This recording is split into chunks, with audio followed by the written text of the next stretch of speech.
Hello दोस्तों, नमस्कार। मैं हूं आरजे अभिजीत। रेडियो मिर्ची से अब मैं आ पहुंचा हूं काला पीपल विधानसभा क्षेत्र के एक बहुत ही महत्वपूर्ण ग्राम तिलावत में। यहां पर आज हम एक राजनीतिक सफरनामा प्रोग्राम में हाईलाइट कर रहे हैं हमारे माननीय चतुर्भुज तोमर साहब को, जिनकी जिंदगी के उन पन्नों को आज हम खोलेंगे जिसमें लिखा है चतुर्भुज तोमर का राजनीतिक सफरनामा। नाम चतुर्भुज तोमर, एडवोकेट, शैक्षणिक योग्यता MSc, MPhil geology, B.Ed, MA political science, NLLB, विधानसभा क्षेत्र 169 काला पीपल, शाजापुर, मध्य प्रदेश। कई अहम पदों पर रहे। मिसाल के तौर पर संगठन में धारित पदों पर बात करें तो आप सदस्य हैं Madhya Pradesh Congress committee Bhopal, PCC member, संगठन सचिव, जिला कांग्रेस कमेटी शाजापुर 2007 से 2012 के मध्य, जिला समन्वयक आम आदमी का सिपाही, अध्यक्ष ब्लॉक युवक कांग्रेस काला पीपल, संयुक्त सचिव मध्य प्रदेश युवक कांग्रेस कमेटी भोपाल, पर्यवेक्षक नगर पंचायत लोहारदा, जिला देवास प्रत्याशी चयन हेतु द्वारा मध्य प्रदेश कांग्रेस कमेटी भोपाल। सत्ता में धारित पदों की बात करें तो आप अध्यक्ष रहे हैं शिक्षा समिति जिला सरकार शाजापुर, सदस्य रहे हैं जिला योजना समिति शाजापुर, जिला पंचायत शाजापुर, जिला सरकार एवं जिला पंचायत शाजापुर की विभिन्न विभागों की समितियां, सामाजिक न्याय एवं सशक्तिकरण केंद्र शाजापुर द्वारा पुलिस अधीक्षक, शिक्षा के क्षेत्र में प्रयासरत हैं बतौर अध्यक्ष तिलावत सर्वोदय शिक्षा समिति तिलावत मीना जिला शाजापुर 2003 से निरंतर। हेलो, नमस्कार।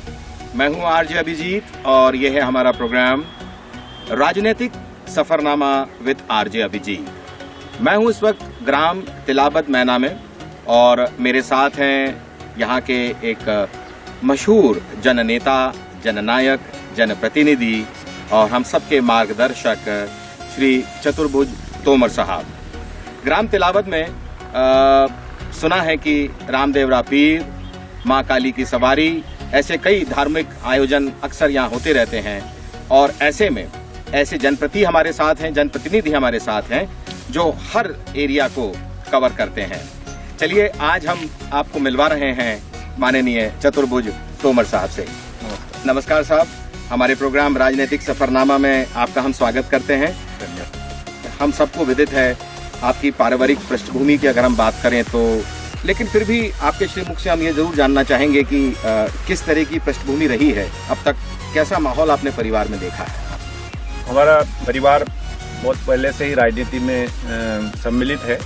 जनवरी 1965 में बाबूजी पहली बार इस ग्राम तिलावत के सरपंच बने और तब से लेकर के आज तक विभिन्न पदों पर रहे। वो चाहे न्याय पंचायत के प्रधान हो, चाहे वो मंडी संचालक हो या जन समिति उस समय चलती थी, उस जन समिति के सदस्य, ब्लॉक जन समिति के सदस्य के रूप में हो, 20 सूत्री कार्यक्रम के रूप में हो, या जो भी कमेटी विधानसभा सुजालपुर के अंतर्गत उस समय जो कमेटी बनती थी उसमें बाबूजी की उपस्थिति सुनिश्चित रहती थी। चतुर्भुज जी, पारिवारिक पृष्ठभूमि की ही बात से जुड़ा मेरा अगला प्रश्न है कि राजनीति का जो ये बीज है आपके मन में कब प्रस्फुटित हुआ था और आपको लगा कि मुझे इस धारा के साथ जुड़ना है? वैसे तो मैं चूँकि राजनीति परिवार होने के कारण पंचायत भी घर में हुआ करती थी, पहले पंचायत भवन नहीं हुआ करते थे, तो स्वाभाविक है कि जो सारी राजनीतिक चर्चाएं होती थी या उस समय भी पूर्व मुख्यमंत्री मध्य भारत के से लेकर के जो विधायक बनते थे तो घर में उनका आना जाना बना रहता था और मैं उनकी सारी चर्चाएँ सुनता था, बातें सुनता था। तो मेरा बाल काल से ही मुझे राजनीतिक सूझबूझ की आ गई थी और तब से जब तक मैं विभिन्न राजनीतिक जो पहलू होते हैं उन पे चर्चारत भी रहता था और उनमें पार्टिसिपेट भी करता। चतुर्भुज साहब का कहना है कि जब बचपन में राजनीतिक हस्तियां जब पिताजी से मिलने आती रहीं तो उन विचारों से ही आप एक मार्गदर्शन पाते रहे। मेरा अगला प्रश्न यह है कि सुनने में आ रहा है कि आप एक बहुत अच्छी सरकारी जॉब में थे, अच्छा सरल जीवन था, तो फिर अचानक एक राजनीतिक अखाड़े में आने का मन आपके मन में कैसे आया? बाबूजी का जो सेवा भाव का जो उनके मन के अंदर भाव था उसी अनुरूप मैंने भी जो भी सामाजिक गतिविधियां रहती थी उनमें हमेशा मैं कार्य करता रहता था। चाहे सामूहिक विवाह सम्मेलन मैंने यहाँ ग्राम तिलावत में शुरू किया और उस समय काफ़ी विवाह करवाए वर वधू के मैंने उसमें, और तब से ही मेरे मन में एक सेवा भाव का भाव था।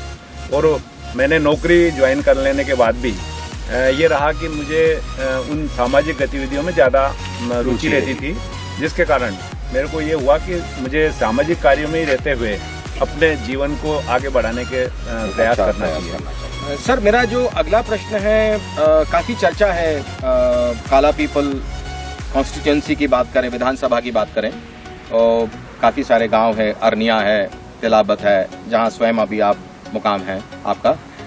जन क्रांति यात्रा के बारे में हमारे दर्शकों को थोड़ा बताएं, किस तरह की यात्रा है और क्या मकसद है इसके पीछे? मैंने जब राजनीतिक जीवन का सफ़र किया, 1996 में ब्लॉक युवक कांग्रेस का अध्यक्ष बना, तब तक से लेकर आज तक मैंने कई किसानों के आंदोलन किए हैं। और पहले भी मैंने कांग्रेस में रहते हुए कांग्रेस के बैनर के नीचे गांव चलो घर चलो अभियान यात्रा के अंतर्गत पूरे विधानसभा में यात्रा निकाली है। उसके बाद में एक जनसंपर्क कार्यक्रम मैंने बनाया था और जनसंपर्क यात्रा के माध्यम से पूरे विधानसभा में यात्रा निकाली। और इन सब का निकालते हुए मन में भाव था कि एक जन सेवा के सेवा भाव के साथ किस तरह से हम लोगों के अधिकारों और कर्तव्यों की लड़ाई लड़ सके। उसके लिए एक अधिकार चाहिए, और अधिकार चाहने के लिए आपके पास कोई न कोई ऐसा प्रशासनिक रूप से शासन के रूप से एक अधिकार प्राप्त होना चाहिए। और वो एक हम मानते हैं कि विधानसभा का प्रतिनिधि होना एक अच्छे जनप्रतिनिधि के रूप में साबित किया जा सकता है। और उसी भाव को लेकर मैंने देखा कि हम दल में रहकर हमने बहुत सेवा की, कार्य भी किए। दल से हमने बार बार निवेदन किया कि हम जिस तरह से जो कार्य कर रहे हैं उसको अवसर प्रदान किया जाए, लेकिन कहीं न कहीं किसी भी परिस्थिति के कारण हमें वो अवसर प्राप्त नहीं हुआ। अब हमने सोचा कि स्वयं एक जन क्रांति जनता के अंतर्गत लाई जाए, और जन क्रांति के माध्यम से जो हम अपने कार्य किए हैं या जन के बीच में जाकर के हम उनसे रूबरू होना है, उन कार्यों को हम परिणति तक पहुँचाएँ। इसके लिए हम जन क्रांति के माध्यम से जनता को जोड़ें, और जन क्रांति के माध्यम से जो आने वाला समय है उसमें विधानसभा के चुनाव को ध्यान में रखकर हमने इसको निर्धारित की है कि हम चुनाव लड़ें। और अगर कोई दल हमें इसको दलीय रूप में लड़ाता है तो ठीक है, नहीं तो हम जन के आधार पर उसको फाइट करने का प्रयास करें। क्या बात है, यही एक सच्चे जनप्रतिनिधि की पहचान है कि बस संघर्ष मेरा जीवन है और मुझे अपने मार्ग में आगे बढ़ना है, क्योंकि लक्ष्य मेरा सामने है। अर्जुन की तरह भेदने के लिए तैयार हैं अपने तीर को चतुर्भुज तोमर जी। आइए अगला सवाल जो मेरे मन में इस वक्त था कि काफी सारे गांव हैं आसपास, काला पीपल विधानसभा की हम बात करें तो इस जन क्रांति यात्रा के द्वारा कौन कौन से ग्राम को आप कवर कर चुके हैं और किस तरह का जन समर्थन आपको मिल रहा है? पूरे विधानसभा के अंतर्गत 173-74 दो नगरीय पंचायत है और पूरे गांव आते हैं। उसमें से हम 70 के लगभग गांवों को जन क्रांति के माध्यम से हम गाँव में पहुँच करके उनसे संपर्क कर चुके हैं। और 15 मार्च तक हमारा तय है कि पूरे जितने भी विधानसभा के गांव, टोले मजरे, जो भी छोटे पूरे के रूप में जिन्हें जाना जाता है, उन सभी गांवों में पहुंच करके हम जनसंपर्क करके जन क्रांति का आगाज करें। एक अच्छा जन समर्थन मिल रहा है इस वक्त, कहना है चतुर्भुज तोमर जी का, और अपनी मशाल लिए चल रहे हैं अपने मार्ग पर। आप देख रहे हैं राजनीतिक Safarnama with RJ Abhijit. Radio की दुनिया से मैं आज बाहर कदम निकालकर ओपन खेत और खलियानों के बीच इस वक्त मौजूद हूँ, एक ऐसे जननायक के साथ जिन्हें हम सभी याद करते हैं चतुर्भुज तोमर जी के नाम से। एक एडवोकेट भी हैं, काफी पढ़े लिखे हैं, और उसके साथ साथ मुख्य धारा से जुड़ना चाहते हैं राजनीतिक, जो कि आप ऑलरेडी जुड़े हुए हैं। लेकिन एक तैयारी आपकी मुझे नजर आती है। मैंने देखा जन क्रांति यात्रा के दौरान काफी अच्छा आपको रिस्पांस भी मिला है। मैं कल खुद भी सुखलिया खेड़ी घाट, मैं कल वहां पर भी आया, आपका प्रोग्राम मैंने देखा, काफी लोग आपसे मिलना भी चाह रहे हैं और मिलते भी हैं, अभिवादन भी कर रहे हैं आपका। एक सवाल यहाँ उठता है कि आने वाले चुनाव को देखते हुए अभी 8-9 महीने पहले से ही आपने जैसे कुछ तैयारियां सी शुरू कर दी हैं, एक सकबुगाहट सी है यहाँ पर। तो मेरा ये मानना है कि क्या विधानसभा काला पीपल के लिए कोई तैयारी आप कर रहे हैं? बिल्कुल सही है जी, क्योंकि अभी 9 माह विधानसभा के चुनाव में है, और हमारी जन क्रांति का मुख्य उद्देश्य ये है कि हर जन तक हम पहुँचे, ताकि जनता और नेता के बीच में कोई दूरी ना हो। जनता सीधे अपने नेता से संवाद करे, अपने प्रतिनिधि से संवाद करे, अपने प्रतिनिधि से प्रश्न करे और उनका हल भी उसी के माध्यम से करवाए। इससे किसी कोई बीच में कोई व्यक्ति उनको मीडिएटर बनकर कार्य करे, वो हम नहीं चाहते। हम सीधा संवाद करके एक जनता से रूबरू होकर के, चाहे वो छोटे स्तर का व्यक्ति हो या छोटा हो या बड़ा हो या जिस तरह का भी व्यक्ति हो, हम सब से मिलकर के उनसे रूबरू होंगे। और उनसे रूबरू होने का मुख्य उद्देश्य हमारे हैं कि सीधे हम उनसे जुड़े और वो हमसे जुड़े और हम उनसे जुड़े।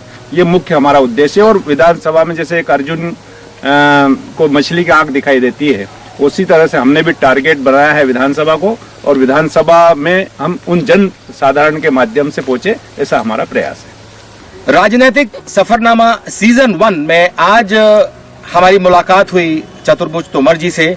हम सीजन 2 में फिर बहुत जल्द आगे की तैयारियों को लेकर भी आपसे चर्चा जरूर करेंगे, लेकिन इतना जरूर कहना चाहता हूं कि अगर बाल मन में कोई विचार गहराई तक उतर जाए तो फिर जिंदगी भर तक वो विचार नहीं छूट सकता है। आज चतुर्भुज तोमर जी के पिता के द्वारा, उनकी माता के द्वारा जो संस्कार उन्हें मिले हैं, राजनीतिक संस्कार मिले हैं, समाज की सेवा से जुड़े संस्कार मिले हैं, धर्म के संस्कार मिले हैं, तो इन सब बातों को ध्यान में रखकर चलते चलते एक मजेदार राउंड है हमारा, जिसको हम रैपिड फायर राउंड बोलते हैं। जी। मैं एक आपसे जल्दी जल्दी सवाल पूछूंगा। चतुर्भुज तोमर का फेवरेट गीत कौन सा है?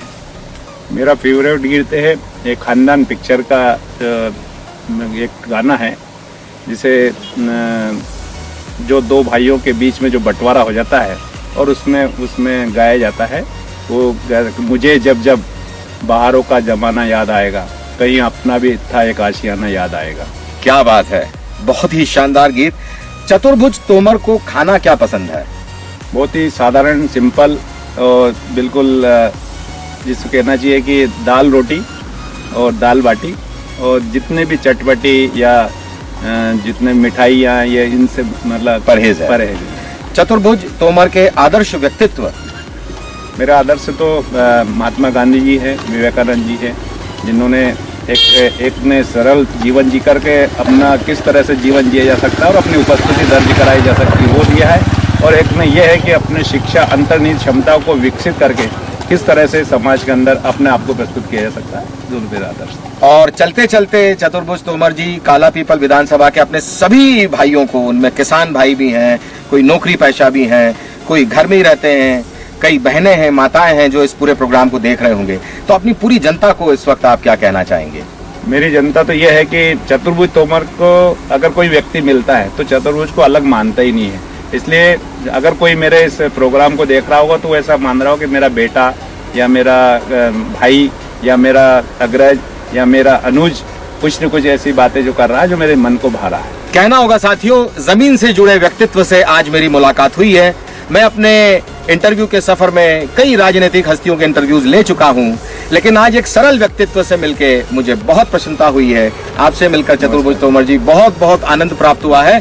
राजनीतिक सफरनामा विद आरजे अभिजीत का था ये सीजन 1। सीजन 2 में मिलेंगे हम लोग बहुत जल्द। नमस्कार।